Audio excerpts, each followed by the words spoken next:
ایک دفعہ ایک آدمی نے میرے پر بڑی چڑھائی کی، تم تبلیغ والے منافق ہو، کہتے کچھ ہو کرتے کچھ ہو، تمہارے قول اور فعل میں بہت فرق ہے، بہت۔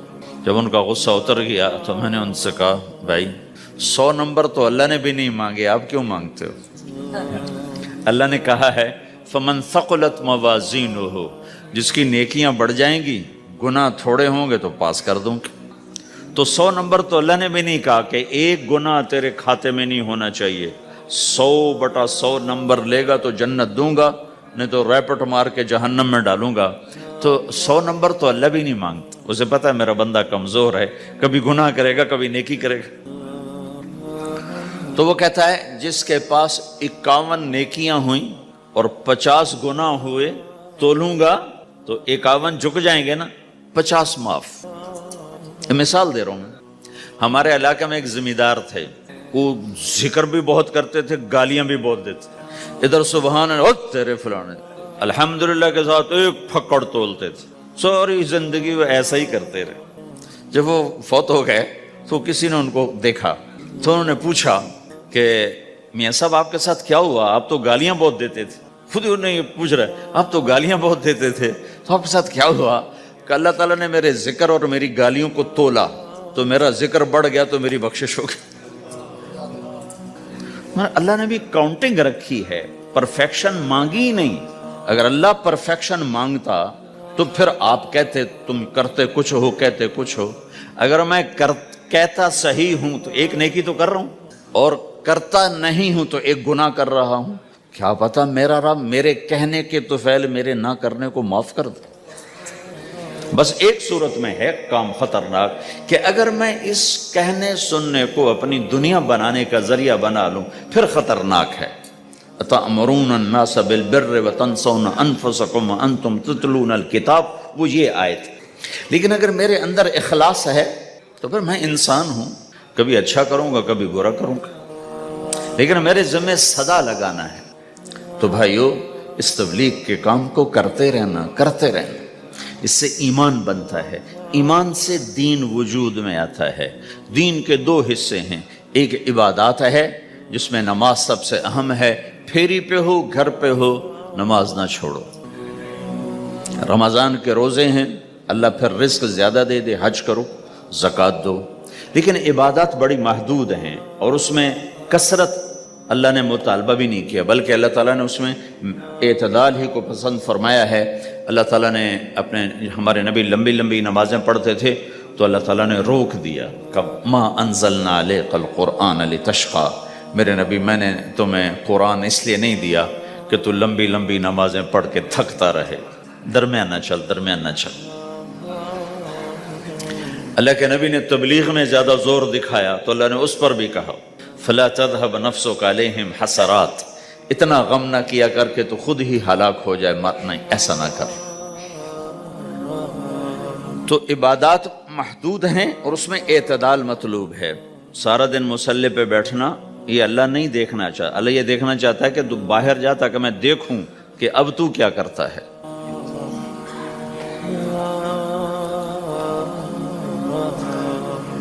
دوسرا حصہ اس کا اخلاقیات ہیں، آپس کی معاشرت ہے۔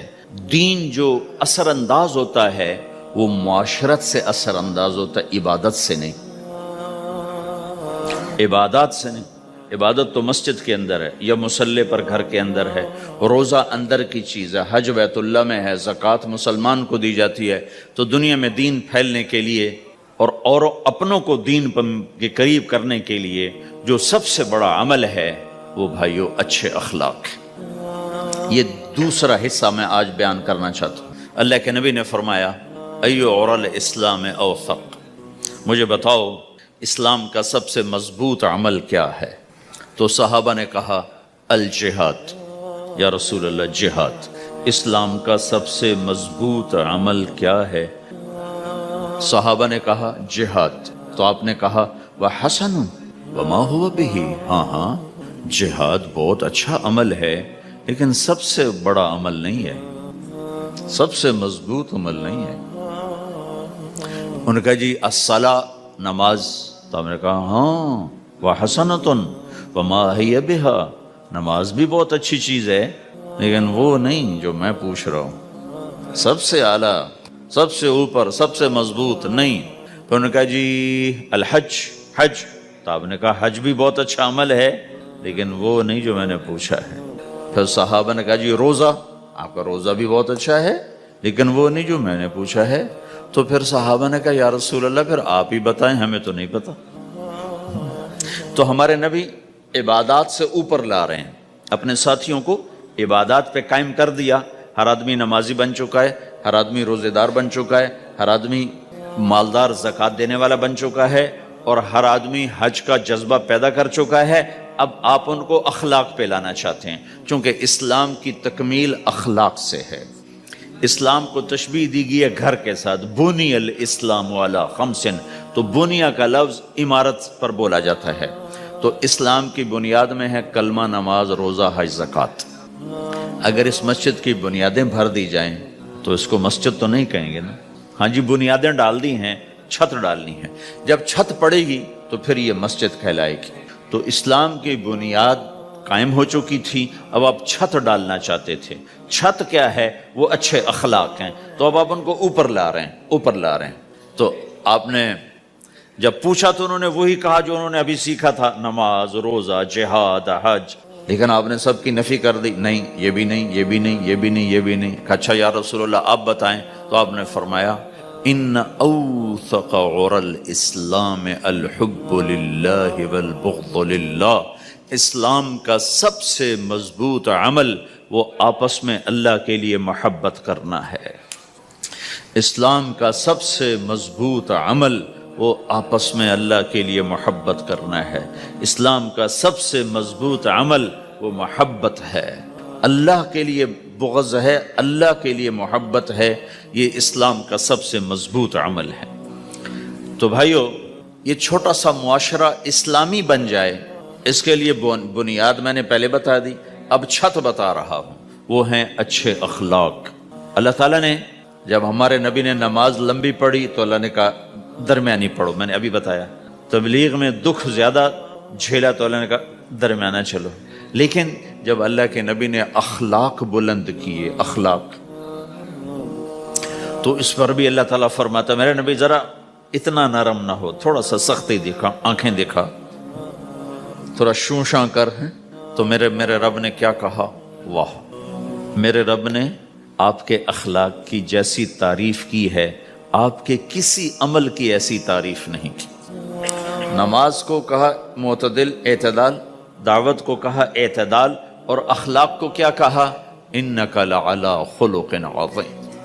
اور اس کو طاقت پہنچائی قسم اٹھا کے، نون، پھر قسم اٹھائی قلم کی جو علم کا ذریعہ ہے، والقلم وما یسطرون، مجھے قسم ہے قلم اور اس کی تحریر کی، ما انت بنعمت ربک بمجنون وان لک لاجرا غیر ممنون۔ ان دو آیتوں کو چھوڑ کر اگلی جو آیت آ رہی، وانک لعلی خلق عظیم، اے میرے محبوب میں قسم اٹھاتا ہوں قلم اور اس کی تحریر کی، تیرے اخلاق بڑے عالی شان ہیں۔ یہ نہیں کہا تیرے اخلاق بڑے عالی ہیں، انک لعلی، علا، علا کا یہاں بہت عظیم الشان کردار ہے۔ علا یہ بتا رہا ہے کہ اے میرے نبی جتنے اخلاق تصور کیے جا سکتے ہیں وہ سب تیرے تابع ہو چکے ہیں، اور تو ان پہ سوار ہو چکا ہے، تو ان پہ چھا چکا ہے۔ علا چھا جانے کے لیے ہوتا ہے کہ تمام اخلاق تیرے غلام ہو چکے ہیں۔ ایک دفعہ آپ نے فرمایا اچھے اخلاق 360 قسم ہیں، 360 قسم، 360 صفات کا مجموعہ اچھے اخلاق۔ کوئی ایک صفت کسی کو مل گئی تو جنت میں چلا جائے گا۔ تو ابو بکر رضی اللہ عنہ سامنے بیٹھے تھے، کہنے کہ یا رسول اللہ افی منہا شیء، ان 360 میں کوئی میرے اندر بھی کچھ ہے؟ تو آپ نے کہا تیرے اندر سارے کا سارا، کوئی کمی کوئی نہیں، پورے۔